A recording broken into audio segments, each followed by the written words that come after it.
Welcome to Two Profs in a Pod. I'm Tanisha. I'm Beth. And we are faculty and faculty developers here at Glendale Community College in Arizona. And we focus on teaching, learning, and other stuff. And today we are going to talk about Burnout 2.0. Why are we talking about this topic, Beth? Well, we finished up season 1, or close to the end of season 1, with an episode on burnout. And we have since received a little bit of feedback about that episode from people who wanted to know a little bit more. So instead of ending a season, which tends to be the end of our academic year, we're beginning the academic year talking about burnout. Which I think is really important because I think when we think about burnout, we think about the end of the year. And really, when we talk about burnout and stress and fatigue, it really should be a constant thing that we're focusing on, not just the beginning of the year or the end of the year. It should be a consistent thing. Mm-hmm. So Beth had this idea that, since the school year is about to start, let's talk about it now. Let's talk about being burned out. Yes. Well, I got really burned out last year. And I, as you know, told myself that I was going to do nothing this summer because I needed to relax. So that's what I've been doing, is relaxing, and it's been great. But I've also read a book on burnout and realized that, I might be approaching this burnout thing a little bit incorrectly.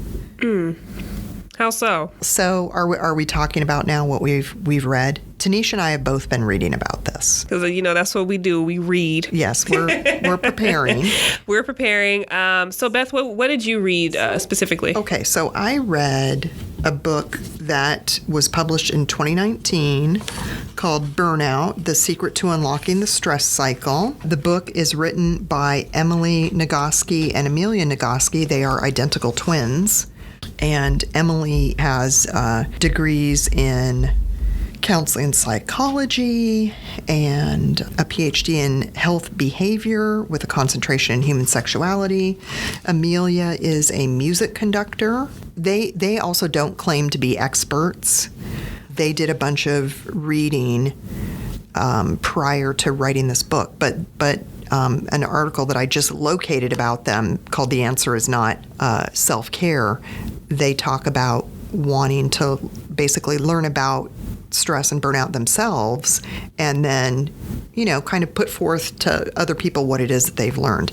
The book is geared toward women, I should say. And I tried to imagine today that I was a man and how I would feel about reading this book. Okay. It was hard for me to imagine that, but I tried really hard. And I'm sorry, I didn't mean to laugh. I was, obviously we have men and women who listen to the program, so right. I didn't want to come at our discussion today merely from the standpoint of women. I think that probably men could read this book and get something out of it, for sure, but there would be sections that maybe have stories in it that they would identify less with. Okay, so I think probably 80% of the book they could read and be okay with. What did you read? I read this book called, actually, when we started talking about this subject, it came to me that, we have an expert in our backyard here at Glendale Community College. His name is Dr. Thomas Rojo Aubry. And I remember that he was, I think he was supposed to present a workshop that focused on compassion fatigue and burnout and resiliency. He knows a lot about it. And he had sent me some information about a book. So I looked up that book, and it's called Unlocking the Code to Human Resiliency, Building Immunity Against Traumatic Stress, Burnout, and Compassion Fatigue. So Dr. Thomas Rojo Aubry is one of the authors. The second author is Dr. J. Eric Ginnery. And they are both experts in their field. Dr. Thomas Rojo Aubrey is actually the director of the Behavioral Health Sciences and professor here on our campus in Glendale Community College. He has a master's degree in marriage and family therapy, and he attained his doctorate in behavioral health from ASU and is currently working on a second doctorate in cognitive psychology, which lets me know he's legit. He knows what he's talking about. Sounds like it. Man, very impressive. And then he's probably had to deal with a little bit of stress. I would think so. Man, that stressed me out just reading that. My goodness. And then there's Dr. Eric Genry, and he is the second author. He's the vice president of the Arizona Trauma Institute. He is a board certified and internationally recognized leader in the study and treatment of traumatic stress and compassion fatigue. And his doctorate is from Florida State University, where he studied with Professor Charles Figley, a pioneer in these two fields. So it was a really interesting book. I have to admit that I haven't read every single chapter. I'm still exploring different aspects of the book. But one of the things that really stuck out to me was just page 10, where it talked about how their intent for this book, or their mission for the book, is they, and I quote, "We intend to help professionals not merely survive the stressful impact of work, but also to thrive, succeed, and flourish in life, no matter the challenges they are facing or the amount of baggage they are lugging around from the past." So I thought that was a really powerful mission, which I'm sure speaks to a lot of our listeners.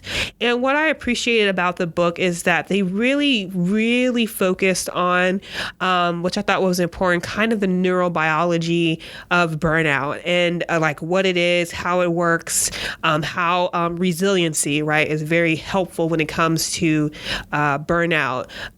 If you're trying to change your behaviors, what does that look like? So it went really, really deep. So I really, really, really enjoyed the book.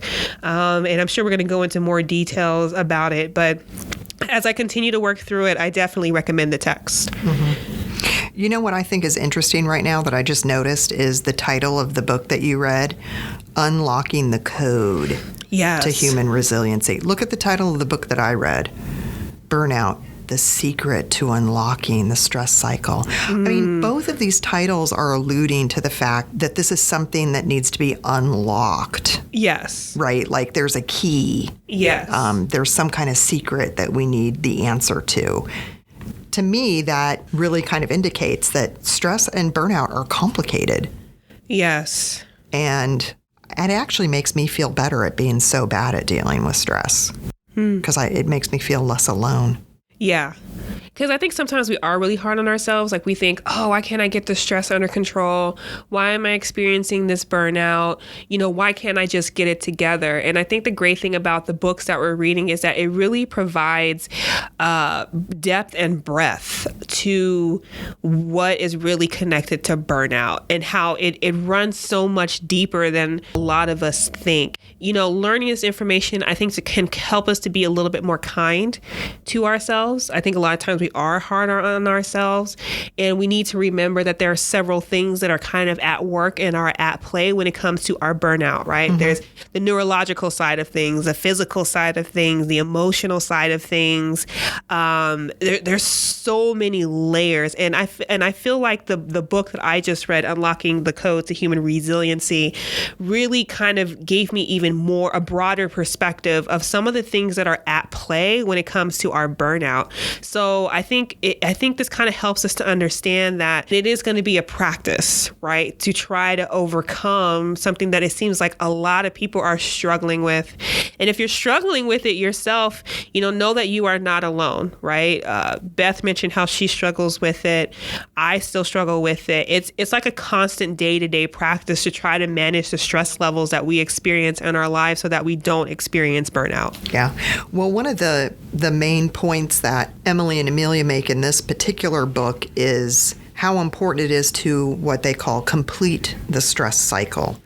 When I go to the doctor, one of the questions is like, okay, well, are you exercising 30 minutes for, 4 times a week or whatever it is? Mm-hmm. And okay, I give my answer. Well, that's purely At least I get the impression that that's a purely physical component for healthy heart or whatever, right? Right. If we're going to complete the stress cycle, we have to have 30 minutes of something every single day. And I say something because it doesn't have to be exercise in the traditional sense. Right. I have a whole list of things here from the book, and there are probably even more. Well, I know there are more than even is discussed in the book, but the ways that they suggest to complete the stress cycle. So that is, we have stress every day of our lives. Right. That is caused by any number of things, right? But it would be really hard to not have stress in a day unless you were probably in the wilderness by yourself and just relaxing, assuming wild animals don't come up to you. But that's stressful. Right? Well, but yes, but I guess what I'm saying is I have a hard time imagining a day totally free of stress. Yes, okay. So every single day we would need to do something to complete to complete the cycle, because when stress happens, things happen to our body. Right. We get a boost of adrenaline. Right. We get other chemicals that are flowing through our body, and we have to do something to let our body know we're done with that. Mm-hmm. We're safe. Mm-hmm. Okay. And so these activities are ways to complete that stress cycle and let our body know that, you know what, we're safe now. Okay. You can stop pouring those chemicals or those hormones into your body. So, for example, physical activity, everybody knows that one. That's exercise, mm-hmm. right? Mm-hmm. There's also breathing. Okay, so breathing exercises that we're probably all familiar with, mm-hmm. breathe into the count of 4, hold it to 4, breathe out to the count of 4, hold it for 4, mm-hmm. right? That kind of thing. Mm-hmm. Positive social interaction, as long as it's positive and safe, will work. Laughing, really laughing. That tells your body you're safe. Right. These are some of my favorites. Affection. And my significant other and I have been practicing the 20-second hug for some time now, and I don't remember where we first heard about it, but 20 seconds of hugging somebody close to you actually has positive effects for the body. This is a new one, 6-second kiss. Oh. Yeah. If you think about it, it makes sense, right? Right. Your body would know it's safe. Right. If you're kissing for 6 seconds. Right. A big cry, which might go along well with stress. Just let it all out. Mm-hmm. Bawl your eyes out. Creative expression. That's important. So doing something that's considered creative expression. Singing, painting. Mm-hmm. Poetry, dancing. Dancing. I like that one because it's also active. Yes. It's also physical.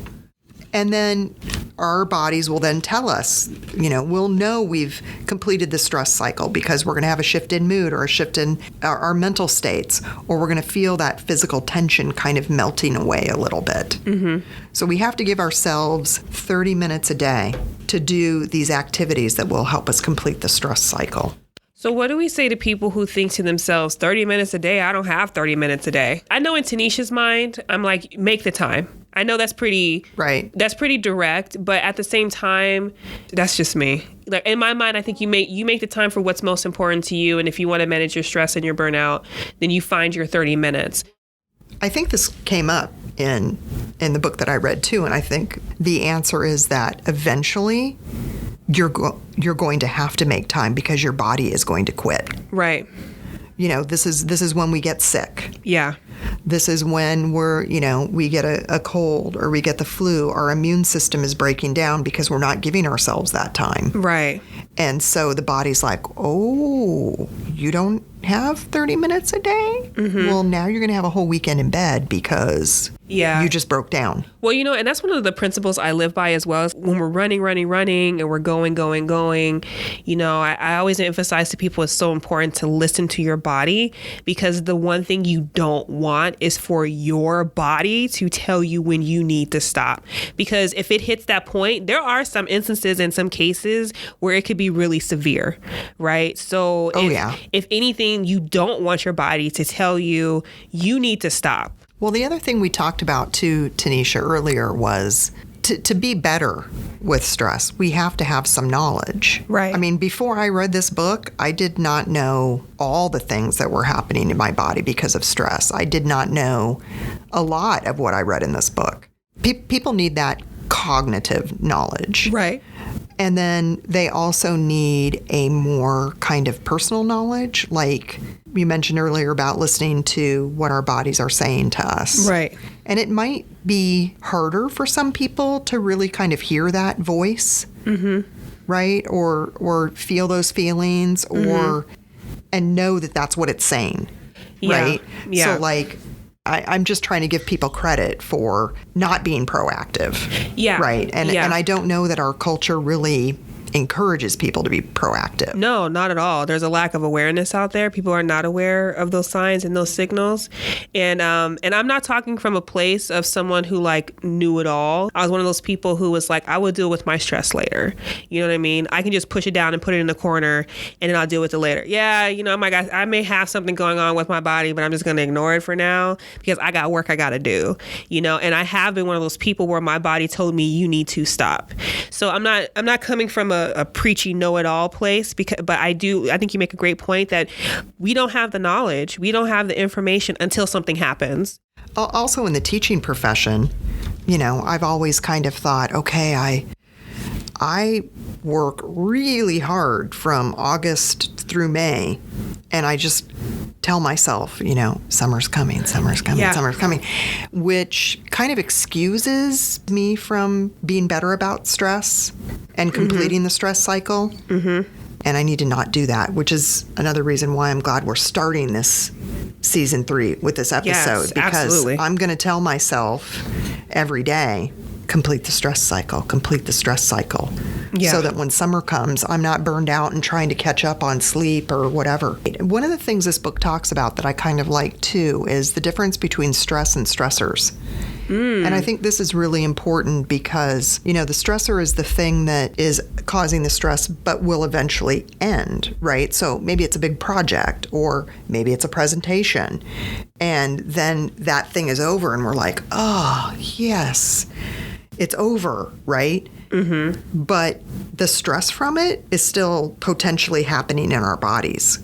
Like it's like an after effect? Well, Like it keeps going. It's still going. Yes. Right? If we don't complete that stress cycle every single day. Right? So, yes, the waiting till, you know, May, it's too late. All that stress has impacted our bodies the entire 9 months. Yeah. And I need to get better at dealing as I go along. Yeah. And I know that's before we even did this podcast today, that was actually something I was trying to practice this summer, is to have moments, I guess, to breathe or to release. And right now for me, I'm doing that through trying to have a meditation practice. So meditation has been a part of my life for a little while, but there hasn't been a consistent practice. So in my mind, I think, okay, well, maybe that's one way I can give myself a break from stress, is just to do a mindful practice, just so that my body can just have a break and not just be so stressed out, intense. I'm also trying things like yoga, you know, practicing that is very, very helpful. But I'm also trying to do the practice of giving myself mini breaks in between, right? Like looking at my schedule and being like, okay, you know, Monday through Thursday, it's looking like there's a lot going on. Maybe by Friday at 1, I'm off, like completely off. Like no emails, no work, like just be completely disconnected. And then I will come back to my cycle, like Sunday, Monday, Tuesday, Wednesday, Thursday. Does that make sense? Yeah. Sunday, Monday, I'm kind of getting back into the swing of my work week. Monday through Thursday, I'm in it and I'm working and I'm getting things done. And then Friday at 1 and Saturday is my moment. My moment to breathe, along with meditation. So I'm trying to do mini breaks. So instead of saying things like, oh, it's the start of the fall semester and from August to December, I'm working and I'm not getting a break until Christmas. I will rest when Christmas comes. This is reminding me of another book that I read really recently called The 3-Day Effect. let's just say this semester starts, and let's say I'm not being very good with stress and I feel burned out earlier than normal. Then based on this book I read called The 3-Day Effect, I would need to get into nature for 3 days. This book was all about research that was conducted where various groups of people went out into nature. In one instance, it was veterans suffering from PTSD. In another instance, it was women who were part of a support group, but they all went out into the woods basically and actually monitored, their brainwaves were being monitored, and by the 3rd day, boom, total change. More relaxed, more creative, a lot less stressed. So maybe 3 days in nature would be like in an emergency. Like I hear you saying you would take a day off and just do nothing. Yeah. And maybe increase it to 3 days and go somewhere. Yeah, that'd be a great idea. Yeah. I'm putting that in my pocket. I know, that's in emergency cases, right? Yeah. Okay, so are we at how to get it done? How to get it done, yeah. Oh, Lordy, this could be forever. We could talk a lot about this. That's a whole other episode. I know, I could just say, I really recommend reading this book. It's so... I started listening to it on Audible, and then I thought, wait a second, I need to take notes. So then I ordered a hard copy of the book, and then I started taking notes. But I was taking so many notes, and I said, wait a second, I actually have to finish this book. And I had to stop taking notes just so I could finish the book in a timely manner. Right. But it's just filled with so many suggestions, that are not worked in like, hey, here's a suggestion chapter, but just throughout the book, practices that people could be engaging in that might help them, along with information about how our bodies are working, right? How do I know if I should quit a task? And they've got a chart in here that you can fill out with, what are the benefits of continuing it? What are the benefits of stopping? What are the costs of continuing? What are the costs of stopping? So you can kind of weigh, what's this thing that I'm doing that's causing me a lot of stress? Should I just quit it? Right. Or should I keep paddling? Yeah. Should I just keep swimming? Right. And so little things like that to help us make decisions I found useful in the book. My book, like I said before, it has a lot of depth and breadth to it. So the second half of the book is all treatment. Like, how can we deal with it? And if you want a little bit more depth, because it is pretty textbooky. If you really want to go that deep, then I would definitely recommend this book.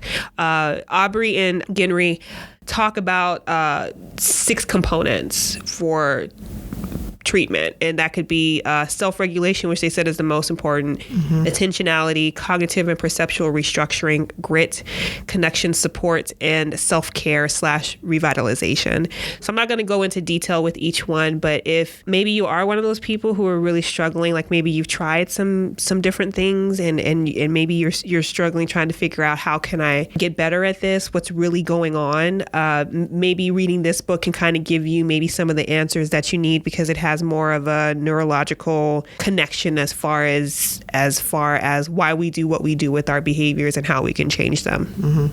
I like that both of these had a science aspect to them too, right? Yeah, absolutely. So great support for each book.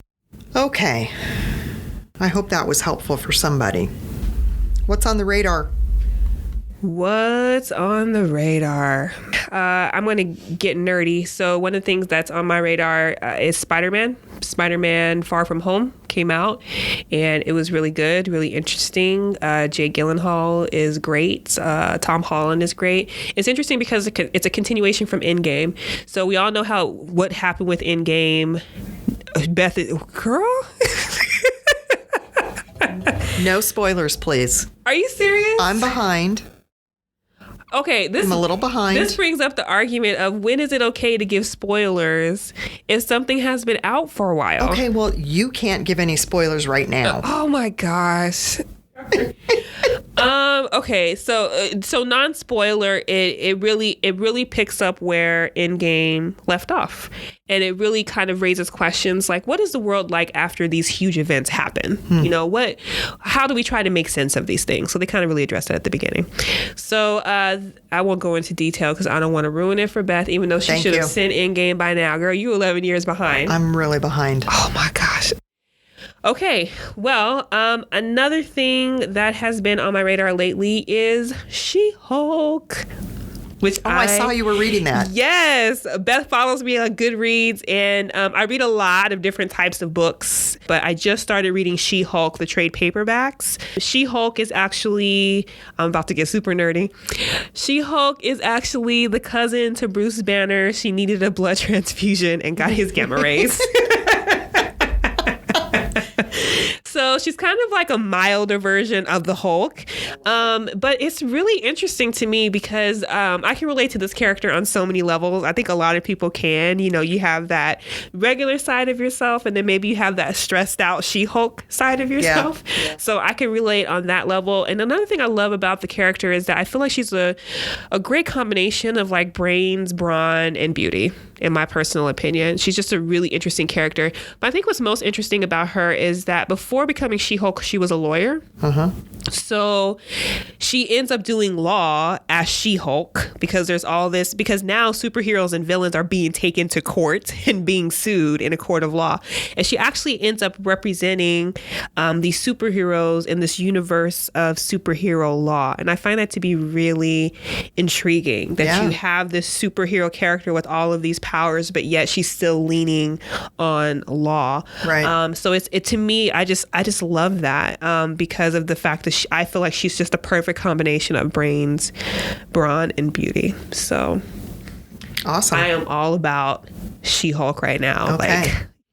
On my radar is a podcast that I've been listening to, season 2 of In the Dark, which is all about the case against Curtis Flowers. And I got interested in it because I usually do every year pay attention to the cases that the Supreme Court takes up. Sometimes I might even read the decisions. So I had heard about his case from that angle because the Supreme Court was listening to it and had ruled on it.